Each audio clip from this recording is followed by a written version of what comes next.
জয় যোগীমায় জয়। বন্ধুরা, যোগীমায়ের দরবারে যখন তোমরা চলে এসছো তখন তোমাদের খালি হাতে আমি ফেরাবোই না। তো সামনে শীত পড়ছে, আরো শীত বাড়বে। তো সেই সময় জনসাধারণের মধ্যে একটি লক্ষণ দেখা যায় যে স্নানে ভয়, অর্থাৎ স্নানম ডরন্তি। তো সেই থেকে তোমরা কি করে মুক্তি পাবে তার জন্য একটি সুন্দর উপাচার এবং মোক্ষম উপাচার আজকে আমি তোমাদের সঙ্গে শেয়ার করব।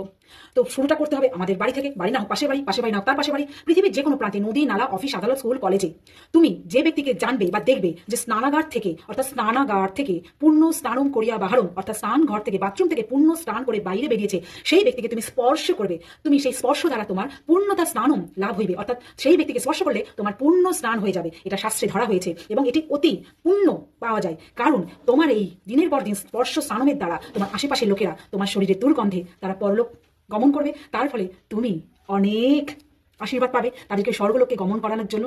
তো হলো না এটা একটি মোক্ষম উপাচার। তো অবশ্যই তোমরা এই উপাচারটি পালন করবে। আমি নিয়ে আসছি আরো অনেক উপাচার সামনে শীতের জন্য। তো নৈ ভয়ন্তী নো ডরন্তি স্নানম করো।